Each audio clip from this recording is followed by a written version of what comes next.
The vast lecture hall of Interstellar Prime Galactic University curved in a gentle arc, its transparent ceiling revealing the swirling cosmic nebula above. The ambient light adjusted automatically as Professor Eris Thorne activated the holographic displays at the center of the room. A seasoned human historian with deep-set eyes that seemed to contain galaxies of their own, Thorne straightened his posture as he prepared to begin the day's lecture on comparative history. The hall was filled with students from across the known universe, a testament to the Galactic Federation's commitment to cross-species education. In the front row, the crystalline form of Cthar, a silicon-based life form, refracted light in complex patterns that indicated deep concentration.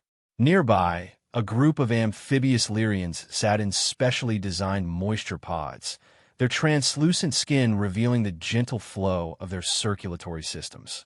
At the back, a cluster of Valerians shared a collective consciousness, their individual bodies connected by faint tendrils of psychic energy. Today, Professor Thorne began, we continue our exploration of pre-contact Earth history, focusing on the development of organized conflict and its role in human evolution. His voice was steady, measured, the voice of someone who had spent decades explaining the complexities of his species to bewildered extraterrestrials. Before he could continue, Cthar raised an appendage. The silicon-based being was known for analytical precision and had quickly established a reputation as the most brilliant student in the class. Professor, Cthar's voice resonated with harmonic overtones. I must express serious doubts about the authenticity of human historical records pre-contact. After reviewing the materials you provided, I find the described levels of violence statistically improbable for any intelligent species. A murmur of agreement rippled through the lecture hall. Cthar continued, crystalline form shifting slightly to indicate emphasis in their species' body language. The frequency, scale, and apparent irrationality of human conflict. These world wars, genocides, century-spanning ideological conflicts, they defy logical explanation. Such behaviors would be evolutionarily disadvantageous and self-terminating. I hypothesize that these accounts must be exaggerations, mythologizations, or perhaps serious data corruption in your historical archives. Professor Thorne had encountered this skepticism before, but never articulated with such conviction. Before he could respond, other students joined in. A Lyrian named Maelise, her skin shifting to a deeper blue to indicate academic engagement, spoke up. I concur with Cthar. In our evolutionary history, when territorial disputes arose, our ancestors underwent a biological synchronization ritual. No Lyrian has died by another's hand in our million-year recorded history. The human capacity for intraspecies violence is disturbing and difficult to accept as factual. From the back of the hall, the unified voice of the Valerian cluster added, our hive mind evolved specifically to prevent internal conflict. The concept of humans killing other humans over abstract concepts like nationalism or religion seems more like cautionary fiction than history. Professor Thorne noticed the atmosphere in the lecture hall shifting. This wasn't mere academic skepticism. There was a collective unease growing among his non-human students. They weren't just questioning historical accuracy. They were struggling to reconcile the cognitive dissonance of how humans, now respected members of the galactic community, could have emerged from such a blood-soaked cradle.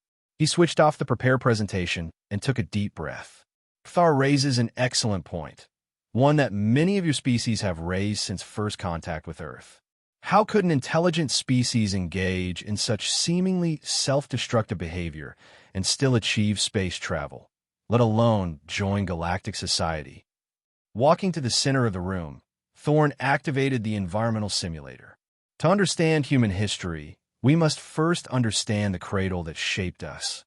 The room darkened, and suddenly the students found themselves surrounded by a holographic representation of prehistoric Earth.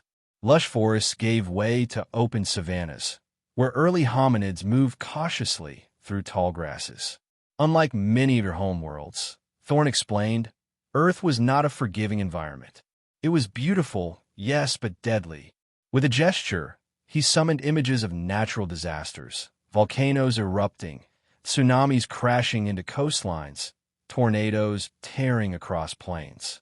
Geological instability, extreme weather variations, and seasonal changes created constant environmental pressures. The simulation shifted to show early human ancestors being stalked by predators, searching desperately for water during drought periods, huddling together during ice ages. But beyond physical harshness, Earth presented early humans with a more insidious challenge: persistent scarcity. The hologram displayed competing tribes eyeing the same waterhole, the same hunting grounds, the same sheltered valley. Many of your species evolve in environments of relative abundance. Thorn looked directly at Cthar. The silicon plains of Crystallia Prime provided your ancestors with nearly unlimited energy sources from your binary suns. He turned to the Lyrians. Your oceanic world offered constant nutrient circulation through global currents. Finally, to the Valerians, and your spore-based reproduction and consumption meant population and resources remained naturally balanced. Thorn waved his hand, and the simulation showed early humans burying their dead, creating weapons, building walls around settlements. Humans evolved in a constant state of fear of starvation, fear of predation, and eventually, fear of each other. He paused to let this sink in, noting the subtle signs of discomfort among his students. The Lyrian skin had paled slightly. The Valerian collective had drawn closer together. This fear, Thorn continued, became encoded in our psychology. The human brain developed an extreme version of in-group/out-group distinction. Those who looked like us, spoke like us, behaved like us, were trustworthy.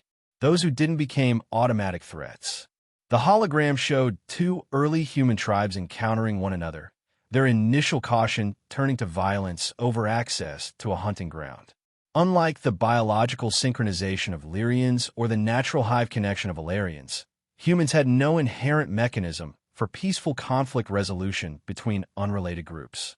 Instead, we developed increasingly sophisticated forms of organized violence. The simulation progressed through time, showing the evolution of human conflict, from small-scale tribal skirmishes to organized warfare between city-states and eventually nations. What began as competition for resources became systematized into our earliest social structures. The strongest warriors became leaders.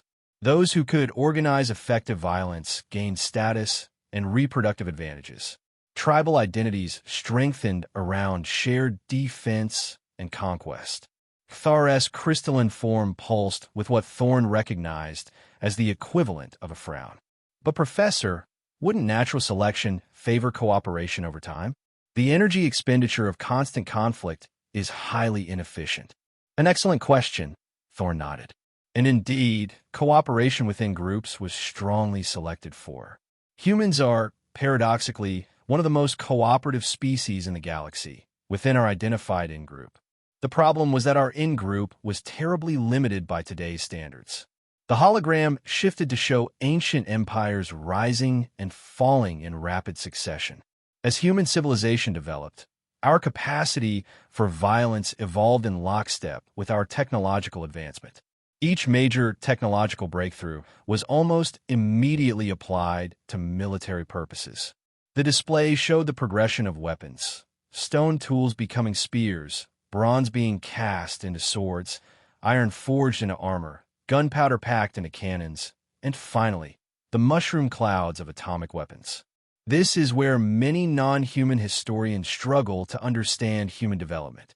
For most galactic species, technological advancement corresponded with decreased violence.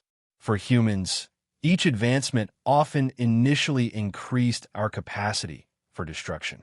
Thorn turned to face his students directly. This is not because humans are inherently more violent than other intelligent species. Rather, it's because our technological development outpaced our psychological evolution. We developed the ability to destroy entire cities before we developed the collective wisdom to handle such power. A Lyrian student named Ellery raised a web hand. But Professor, This still doesn't explain the scale of human conflicts like your world wars. Our historical analysis suggests these conflicts involve casualties in the tens of millions. How could any rational beings participate in such self-destruction? Professor Thorne nodded gravely. This brings us to perhaps the most alien aspect of human history for non-Earth species, the power of ideology. With a wave of his hand, the holographic display showed montages of religious symbols, flags, political rallies, and mass movements. Early in our development, humans created abstract concepts to explain our world and organize our societies. These concepts, religious beliefs, political systems, notions of ethnic or national identity, became so deeply internalized that they superseded even our survival instincts. The hologram displayed scenes from the Crusades, the 30 Years' War, the French Revolution, World War II, humans killing and dying en masse for ideas. For many galactic species, this is perhaps the most incomprehensible aspect of human history. Thar's people make decisions based on logical energy efficiency. Lyrians rely on empathic biological connection. Valerians share a unified consciousness that prevents ideological division. He gestured toward more recent historical events. But humans could be convinced to slaughter millions of people they had never met, based solely on abstractions like religious doctrine, political theory, or national identity. Thar's crystalline structure vibrated in what Thorne recognized as profound distress. This defies rational explanation, Professor. No intelligence algorithm could produce such behavior.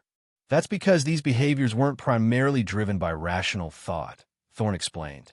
They were driven by something equally powerful, the capacity to dehumanize the other.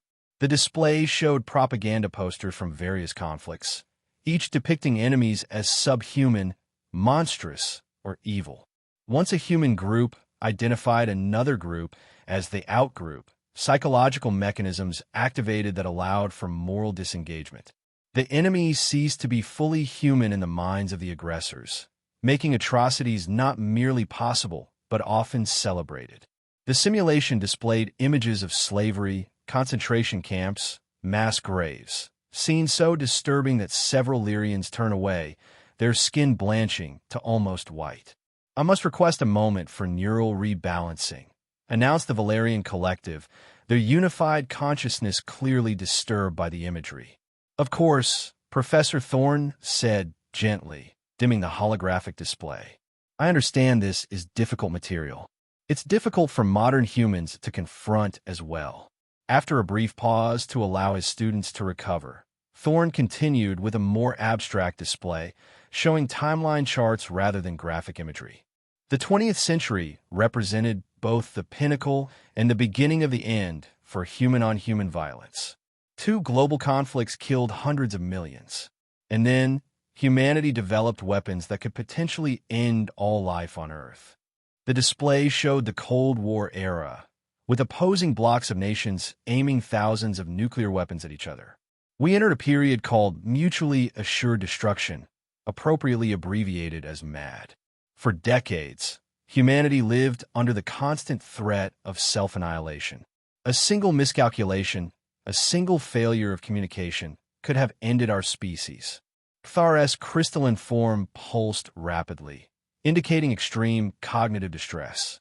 Professor, I cannot process how a society could function under such conditions. The psychological strain alone should have collapsed your civilization. How could creativity, scientific advancement, or cultural development occur under constant existential threat? Thorne smiled sadly. That is perhaps the greatest paradox of human history, Thar.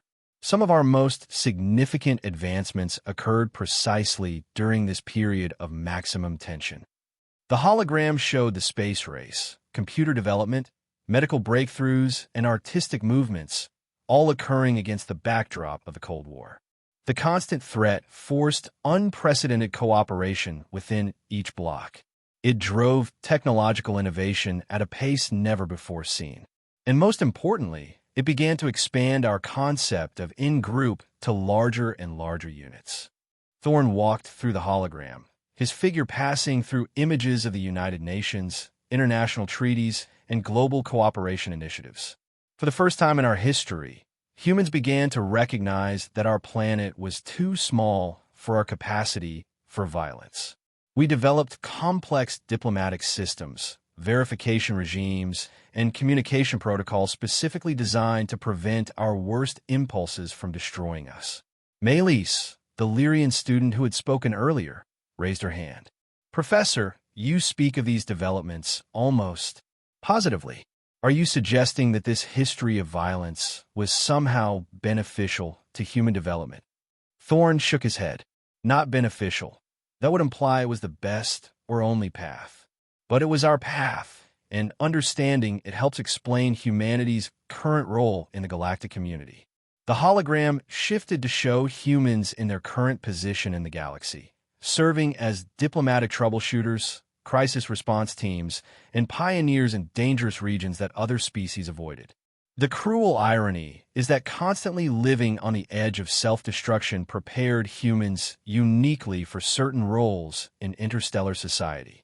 We developed psychological resilience to extreme stress, sophisticated risk assessment capabilities, and decision-making skills under immense pressure. The display showed humans mediating conflicts between previously uncontacted species, establishing early warning systems for cosmic threats, and volunteering for hazardous exploration missions. When first contact occurred, many galactic species expected humans to be naturally aggressive toward alien life. Instead, they found a species that had spent centuries developing systems specifically designed to contain and redirect our capacity for violence. Thorne deactivated the holographic display, bringing the lights back up in the lecture hall. To directly address Kthar's original skepticism, yes, human history is as violent as the records indicate. It isn't exaggeration or data corruption. If anything, our historical records sanitize some of the worst aspects. Kthar's crystalline form had settled into what Thorne recognized as their equivalent of a contemplative pose. I find this difficult to integrate into my understanding of intelligence. I can acknowledge the factual accuracy, but from a logical perspective, it remains incomprehensible. Perhaps, offered a Lyrian student, this explains the human capacity for what they call fiction, especially their obsession with dystopian scenarios and post-apocalyptic narratives. They are processing their actual history through creative expression. The Valerian collective had reorganized itself. Tendrils of consciousness extended in Thorne's direction. We sense a deep ambivalence in you, Professor. Pride in human resilience, but shame at the path that created it. Thorne nodded. Very perceptive. Modern humans exist in this contradiction.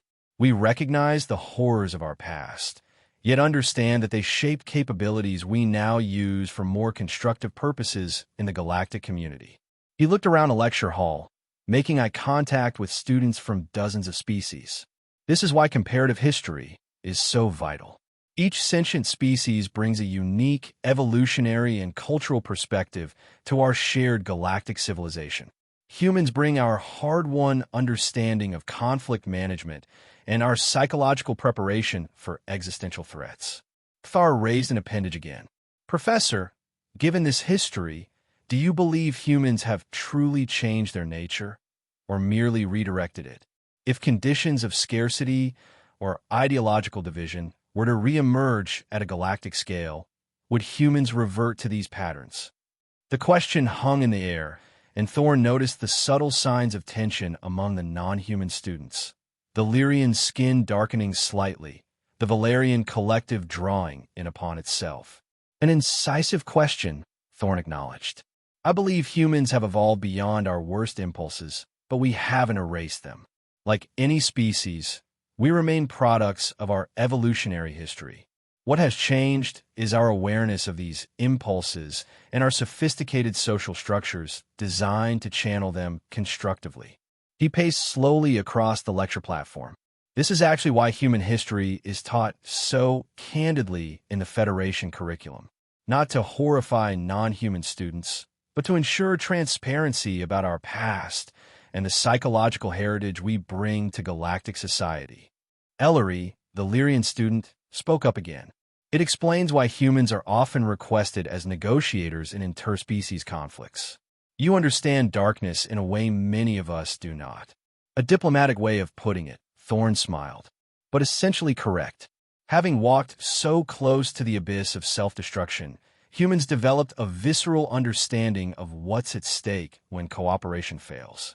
As the scheduled lecture time neared its end, Kthar raised their appendage one final time. Professor, thank you for your candor.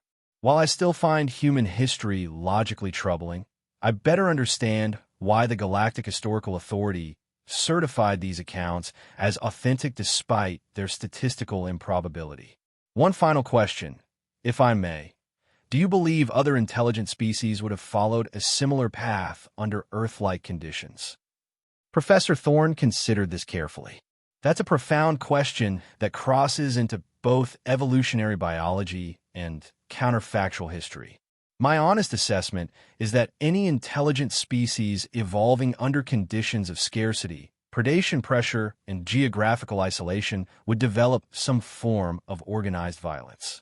The specific manifestations, ideological justifications, technological applications, cultural expressions might differ, but the fundamental drive to secure resources and territory through force likely represents a common evolutionary pathway under such conditions. The Valerian collective rippled with something like discomfort. This suggests violence may be an inevitable phase of evolution under certain conditions, rather than a uniquely human failing.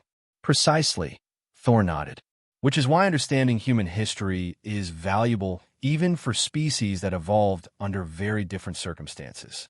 It represents one possible developmental path that any species might have followed given similar environmental pressures. As students began gathering their materials to leave, Thorne added one final thought. The greatest achievement of humanity wasn't developing faster than light travel or contributing to a unified field theory. It was recognizing our own destructive potential and deliberately evolving beyond it, not through genetic engineering or artificial selection, but through cultural, social, and political innovation. That transformation, from a species on the brink of self-destruction to a productive member of galactic society, may be our most valuable contribution to interstellar civilization. The lecture hall gradually emptied, but Kthar remained, their crystalline form catching the light from the nebula visible through the ceiling. Professor, they said, I find myself simultaneously relieved that humanity has evolved beyond these tendencies and disturbed that such potential still exists within a Federation species. Is this reaction logical? Thorne approached the brilliant silicon being. Completely logical, Kthar. That same ambivalence exists within humans ourselves. We carry the weight of our history precisely because we must never forget it, lest we repeat it. Kthar's form shifted in what Thorne had come to recognize as their equivalent of nod. I shall continue studying these historical accounts with this new context in mind. Thank you, Professor. As Kthar glided from the hall, Thorne stood alone, gazing up at the swirling nebula visible through the transparent ceiling. Each colorful cloud of gas and dust represented the birth and death of stars, creation and destruction on a cosmic scale. Perhaps, he thought, the violent crucible of Earth wasn't so unusual in a universe where even stars lived and died in spectacular explosions. The difference was that humans had gained the power to choose their fate, to recognize their nature and transcend it. That choice, made by millions of individuals across generations, had eventually led humanity to the stars, not as conquerors, but as partners in a greater civilization. And that, Thorne believed, was the true miracle of human history. 3 days later, Professor Thorne entered his office to find a message waiting from Kthar. The silicon being had completed an independent analysis of human historical records, cross-referencing thousands of sources across multiple Earth languages and archaeological data points. Kthar's conclusion, rendered with characteristic precision, human historical violence, while statistically improbable from evolutionary efficiency calculations, is verified to 99.87% certainty. Recommended update to Galactic Historical Database. Maintain classification of human pre-contact history as factual rather than mythological/allegorical. Attached to the message was something unexpected. An application from Cthar to join Dr. Thorne's advanced seminar on Earth's atomic age. The Silicon being had included a personal note. To understand the galaxy's present and future, I must comprehend humanity's past, however disturbing. Your species represents both a warning and a model of transformation that all intelligent life would be wise to study. Thorne approved the application immediately, feeling a complicated mix of pride and humility. Humanity's bloody history was not something to celebrate, but the lessons it offered, the path from tribal violence to global cooperation to interstellar partnership, was perhaps worth sharing after all. That evening, standing in a university observatory, Thorne watched ships from dozens of worlds move through the carefully choreographed patterns of Interstellar Prime's orbital lanes. Each vessel contained beings utterly different in biology, psychology, and evolutionary history, yet all participating in the shared project of galactic civilization. Humans were just one species among many now, their violent past gradually fading into history. But not forgotten. Never forgotten, for in remembering lay the wisdom that had transformed humans from Earth's most dangerous predators into guardians of a fragile peace that extended across the stars. While many species had evolved without the capacity for organized violence, only those who had known war's horror could truly appreciate peace's value. This wisdom, hard-won through millennia of bloodshed, was perhaps humanity's most valuable contribution to the greater galactic community. As distant suns blazed against the velvet backdrop of space, Thorne felt the weight of all those who had lived and died through humanity's long journey from cave to cosmos. Their struggles, their failures, and ultimately their collective decision to choose a different path had made this moment possible. A human professor teaching alien students about a history that, while factually accurate, seemed increasingly like a cautionary myth even to its inheritors. It was, Thorne reflected, a peculiar honor to be humanity's storyteller, relating tales that were simultaneously shameful and transformative, horrifying yet essential.